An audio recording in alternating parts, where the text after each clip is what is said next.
All right. Hey, Michelle, thank you for joining me today. Invite. Yeah, of course. I'm going to let you introduce yourself and tell us a little bit about who you are and what you do. All right, my name is Michelle Batista. I'm the Vice President of Student Services here at Lake Tahoe Community College. I'm from Southern California. I went to public school K-12, and I went straight into a four-year. I attended St. Mary's College, and I graduated with my undergrad in Spanish, but I changed my major a ton of times. I studied abroad in Mexico and Cuernavaca when I was a junior. And then I knew I wanted to be a counselor by the time I was graduating from undergrad. And so I researched a bunch of different programs and ended up staying at St. Mary's for my master's in counseling.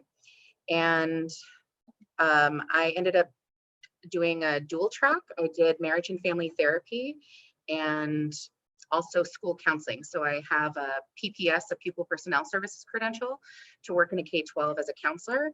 And then I also did the marriage and family therapy track.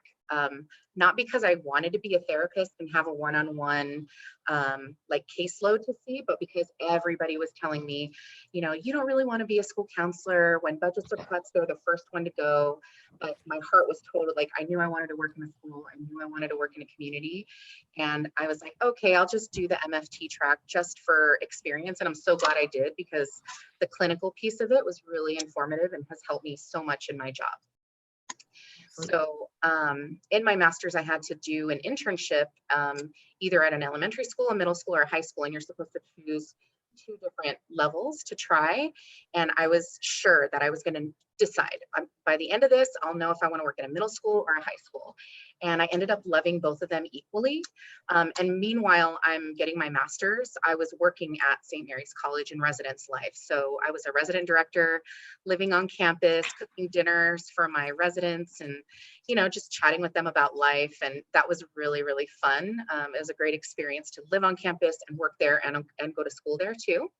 So while I'm doing that, I'm getting my master's. I love middle and high school, and I end up getting what I thought was my dream job.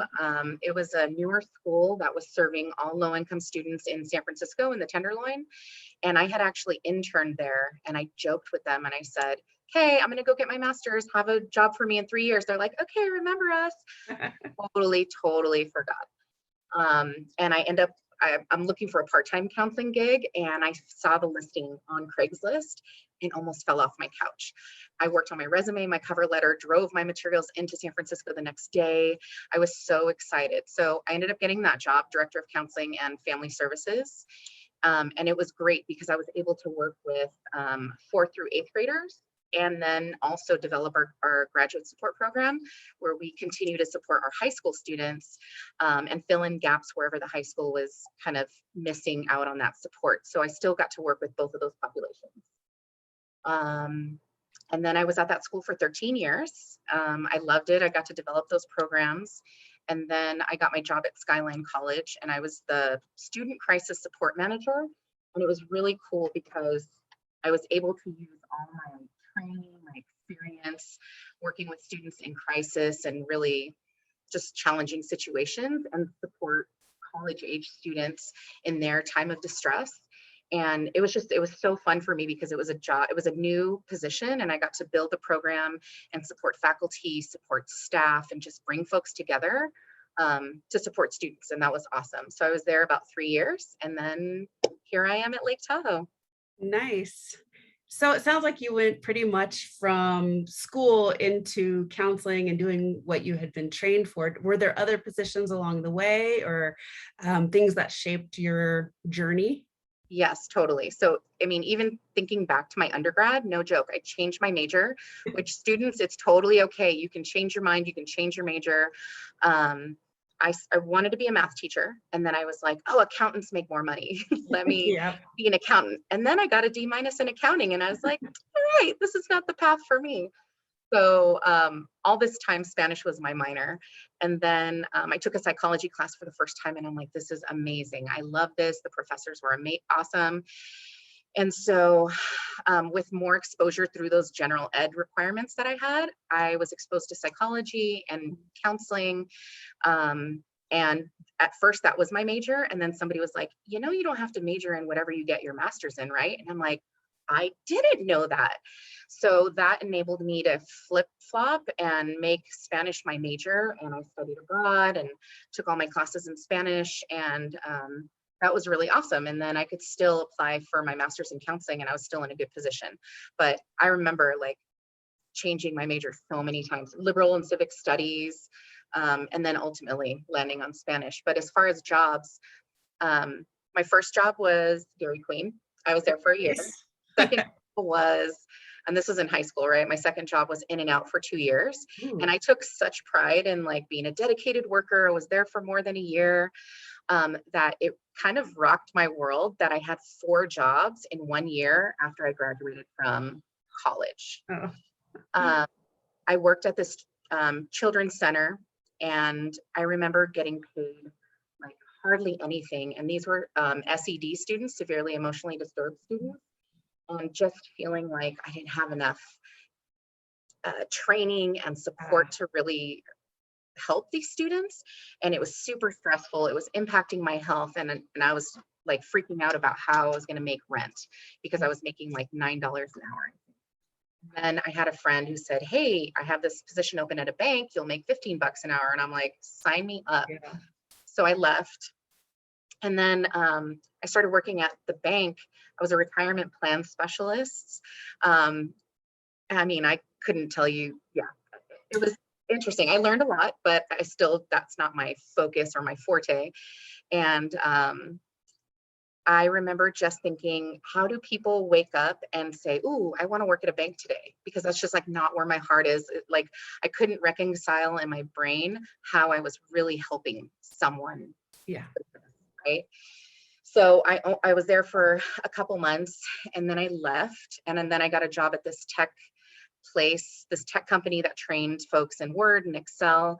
And it was cool because it was run by a woman of color, and I was really excited to work for her company. But that also didn't really feed my soul.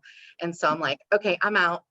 And then I ended up getting my job back at the college. And then that's where I settled. So because I had that job, I was able to apply for the resident director position. So I think that the openness really helped me explore all these different avenues. And I think the flexibility too of like, okay, I'm going to try it. And if it doesn't work, then I'll figure out the next step, right? Like Right. you're not totally tied to something. Yeah. Yeah. Great. Thanks. So fast forward to LTCC. Talk to us about what your day-to-day role is. What is a typical day, if there is one for you? So I love my job because there is no typical day. Not one day that looks like another. And so in my division of student services, that includes counselors, enrollment, financial aid, all of our support programs. And my day is filled with meetings with faculty, counseling faculty, filled with one-on-one meetings, talking to folks about how I can support them in their role and give them what they need to do well in their position. It's also meeting with the leadership team on a weekly basis, talking about like big picture things as far as the whole school, making sure that we're all on the same page and making decisions together. Another piece is definitely interacting with students because we have different funding like our CARES grants, we have basic needs funding that is overseen by this division. I get to meet with students and hear their stories about the things that they're going through and figure out like, what can we do? How do we support you? You know, and how do we work together to make sure that you're not just successful academically as a student, but letting them know that we care about them as a whole student. Right. All right. What education do you need to be in a position like yours? And are there specific skills or traits that you think are important for somebody to have to do a job like yours?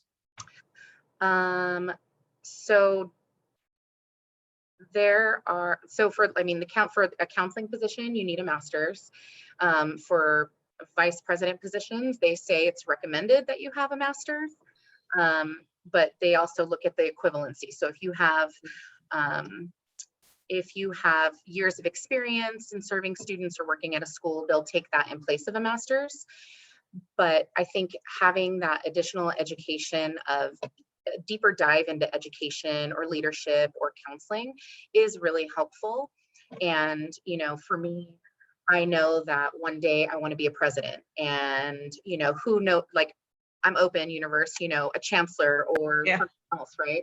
And so for me, I felt like I needed to also have a doctorate. So right now I'm in my doctoral program at San Francisco State University in educational leadership with a focus in equity and social justice.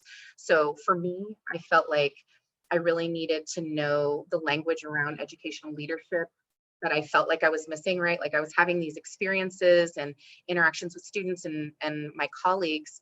And I'm like, what is this called? What is this phenomenon called that students are experiencing or that I'm experiencing, or this structure and this institution is, holding us in, right? So the language and also the theories and just that idea of, sure, we know, a lot right now and today, but we can always know more, learn more, and be better.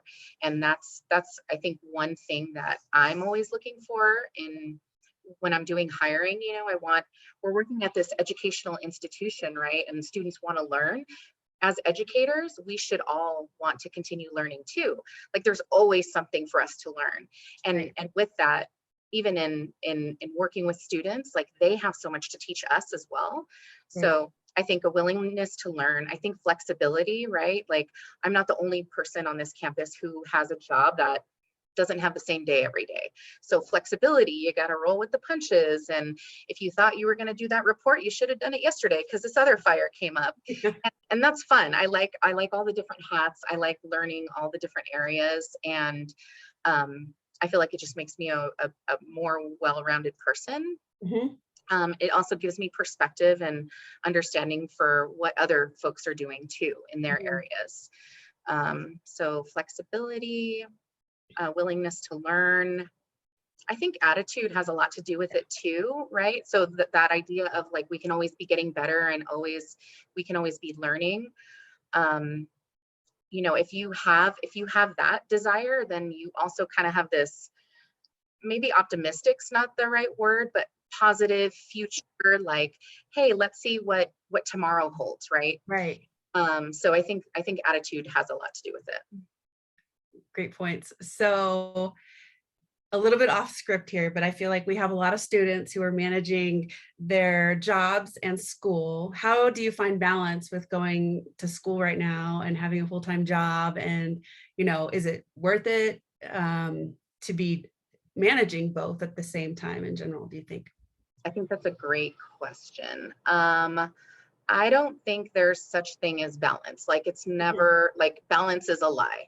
I think it's more so like juggling, right? So you'll Yeah. have like however many different balls you're juggling in the air, there's going to be a couple in the air and others in your hands, right?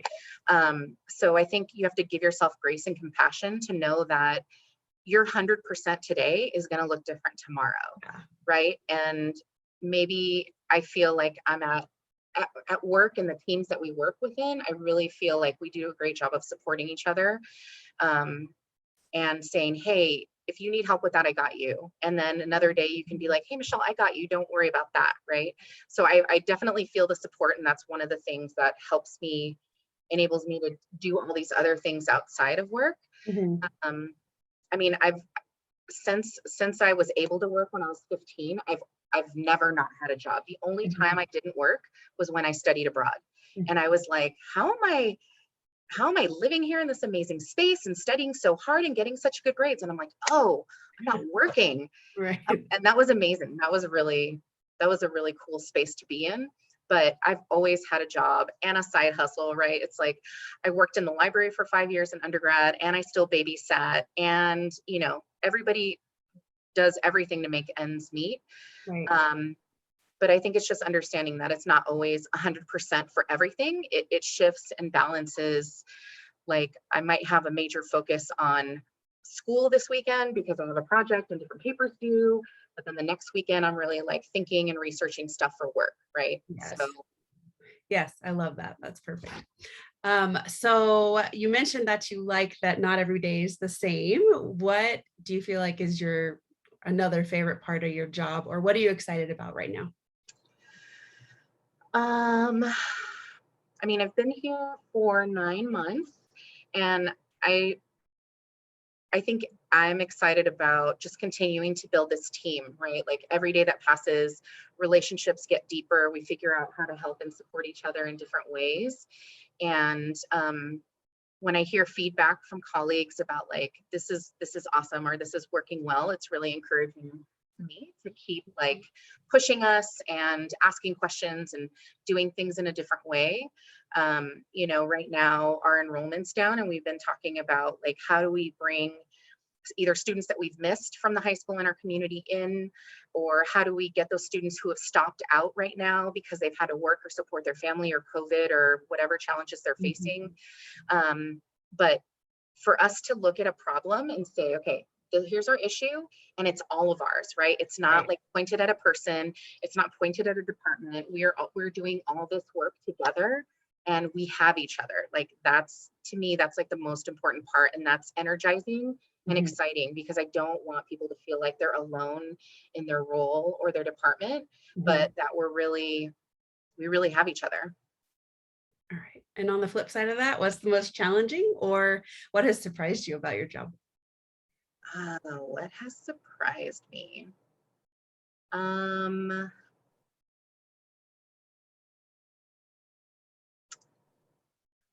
I want to say, I mean, it's different. I came from an institution that had 10,000 students, and now to be at Lake Tahoe Community College where there's 2,000, uh, that's definitely different, but in a good way. And to see and feel, I think what's been, I mean, not surprising, I was anticipating it, but I'm like, oh, wow, everywhere I go, right? There are students that are currently attending our school, or there's other students that used to attend here. So it's really cool to see how embedded LTCC is in the community and how much pride the community has. Yeah. And so whenever I share with somebody that I work here, like I'm super pumped and excited to hear their story because I know they're connected in some way. Okay, good. Yeah. So I don't want this next question to come off like it's about regret because it's not.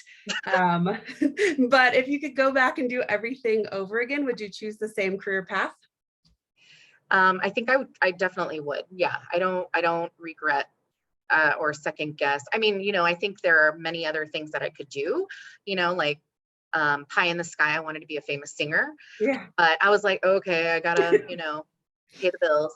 Right, right. But no, I've loved being a counselor, and I think that it's helped me in the jobs that I've had and in my interactions and all my other, it's such a good foundation to interact with other people that it's been awesome. What I would change is coming to the community colleges earlier. I was like, where was the guidance? How come we Yes, look at community colleges me before? too. Um, and I think this myth is still out there, but I heard, like it's really hard to get a job at a Yeah, community college, which it is, right? Depending on what position you're looking for, but it wasn't even on my radar. yeah. And I think that we are the largest educational system in the United States. Like the California community colleges, 116 of us serve 1.8 million students. So, I mean, that is mind boggling. And I thought that it was going to be, because I came from a really super small school that I was at Mhm. for 13 years. I thought I wasn't going to have that feeling of camaraderie and like Right. to connect with other colleagues. But, the what comes out of the chancellor's office to support us as schools, the different ways that our regions, California is broken up to support each other is really helpful. The different Mhm. organizations like Bolegas that I'm a part of have been really life-giving, right? And that's partly of what excites me too in working with my division, and is that I want folks to know that it's not just us here at our school. There's so Mhm. many other people that we could be sharing best practices with and learn from, and for them to know that there are other people in our region and our state that we can be super connected to. And Right. if we can do that outside, you come back rejuvenated with your heart filled and like ready to do the work. What's something, what advice do you have for somebody who wants to follow in your footsteps? The advice I have is like informal interviews. I remember being told to go do that. And I'm like, oh, it's so nerve wracking picking up the phone and like cold calling people.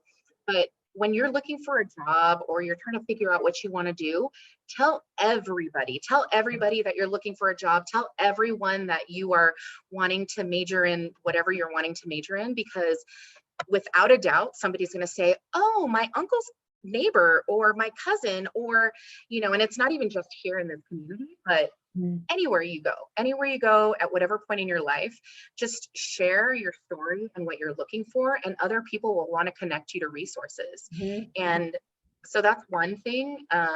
And the other is to say yes, because I really believe that if you put yourself out there and you take a chance and you try something, one commitment leads to another, and you never know, right? Like Mhm. Mhm. when you're looking forward to take that next step, you're like, oh my gosh, I can't even see it yet, but I'm just going to go. And it seems like a really roundabout way that you got there. But then you look back on your journey and you're like, wow, I can definitely see how these dots connect and how they led me to where I am. Yeah, that's really good advice. So last question, if you could talk to your 18-year-old self, what's something that you would tell you? What is something you wish you would have known when you started on your career path? I wish I could talk to my 16-year-old self. I wish I would have known about dual enrollment. Oh, I yeah. don't think Okay. I don't think my high school had it, but Uh-huh. now being so enmeshed in that program and understanding it, I'm like, you could get college credit while you're in high school. It seems so hard and difficult to do because it wasn't really presented or offered to us. So, high school students, having them understand um, that there's so many opportunities to be gaining credit and experience right now. Mhm. Mhm. But okay, answering your real question about like if I spoke to my 18-year-old self, that to trust yourself. Like I don't think that you can make a wrong choice, right? Like Right. what college am I going to go to? What's my major? What all these decisions that you're faced with that you don't really have the answer. Just choose one and go with it, and then you can pivot, you can change, Yes, you shift. exactly. Um, Right. yeah, because I think that's just so much undue stress. You don't need to have the answer. Maybe you say, yeah, I'm going to major in this and take a class, and then you're like, oh, actually, I want to major in sociology, something Yeah. else. So Yeah. you can always change your mind. And I think as long as you walk through the door with an attitude of like, I'm going to put my best foot forward and I'm going to try my best and I'm going to do well.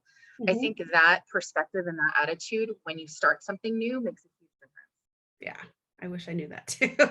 Um, awesome. Any last piece of advice or something you'd like to share? No, thanks for inviting me. This was fun to have a chat. Yeah, thanks for chatting with me. I appreciate it. Have a great day. You too.